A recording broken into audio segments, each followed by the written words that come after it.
মুজিব যোগ্য নেতা ছিল, এটা অস্বীকার করবার ক্ষমতা কারোর নাই।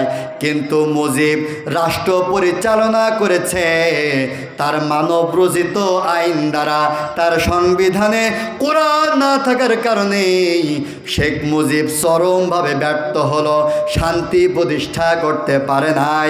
যার কারণে বাঙালি জাতি শেখ মুজিবুর রহমানকে সপরিবারে হত্যা করেছিল।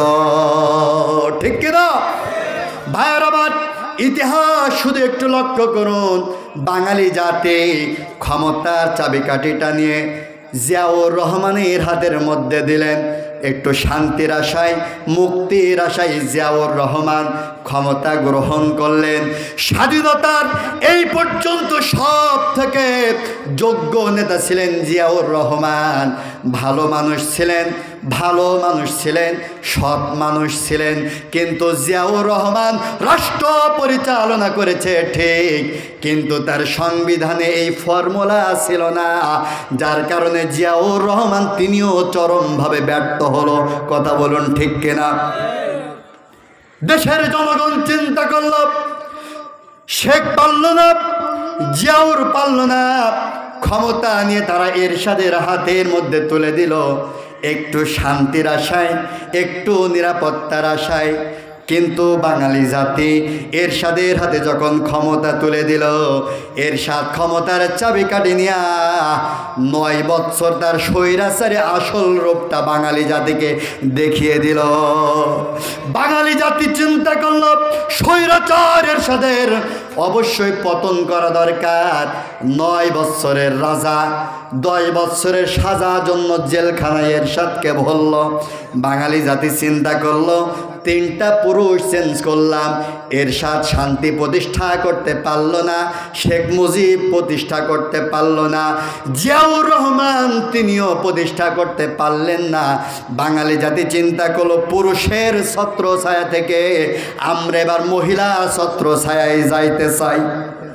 বাঙালি জাতি ক্ষমতাটা নিয়ে এবার তারা খালেদা জিয়ার হাতে ক্ষমতার চাবিকাঠিটা তুলে দিলেন। খালেদা জিয়া যোগ্য নেত্রী ছিলেন, ভালো নেত্রী ছিলেন, আদর্শবান একজন মানুষ, কিন্তু তিনিও রাষ্ট্র পরিচালনা করলেন। বাঙালি জাতির ভাগ্য পরিবর্তন করতে চাইলেন। আপনারা সাক্ষ্য দিন, এই দেশে শান্তি প্রতিষ্ঠা করতে পেরেছিল নাকি? আসতে বললেন কেন? পেরেছে? পারে নাই। কারণ হলো খালেদা জিয়া যোগ্য নেতৃত্বের সাথে রাষ্ট্র পরিচালনা করেছে ঠিক, কিন্তু তার সংবিধানে আল্লাহর কোরআন ছিল না। বাঙালি জাতি তারা মনে মনে চিন্তা করল, এই সকল মানব রচিত আইন দ্বারা রাষ্ট্রের মধ্যে শান্তি প্রতিষ্ঠা হবে না। বাঙালি জাতি তখন চিন্তা করলো, একটা ইসলামিক রাষ্ট্র দরকার, ইসলামিক শাসন দরকার। সেই সময় বাংলাদেশের মধ্যে একজন অভিনেত্রীর আবির্ভাব ঘটল।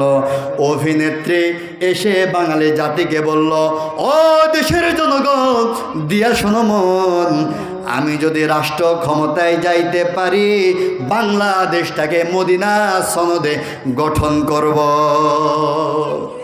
নেত্রীর নাম কি? এরা সব জানে।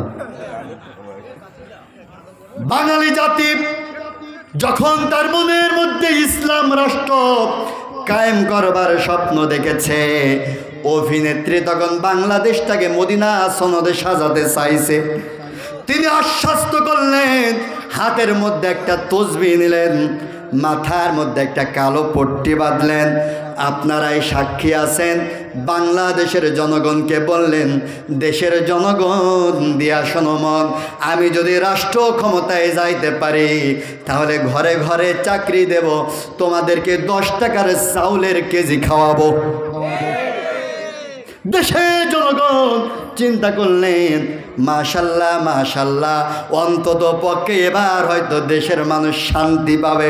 দেশের জনগণ ক্ষমতার চাবিকাঠিটা নিয়ে, চেয়ারটা নিয়ে হাসিনার হাতে যখন তুলে দিলেন, যে হাসিনা আমাদের শান্তির পাইগম নিয়ে আসতে চেয়েছিল, ওই হাসিনায় বিগত 17 বছর স্বৈরাচারের আসন দখল করেছিল। ঠিক কিনা ভাইয়ের আমার?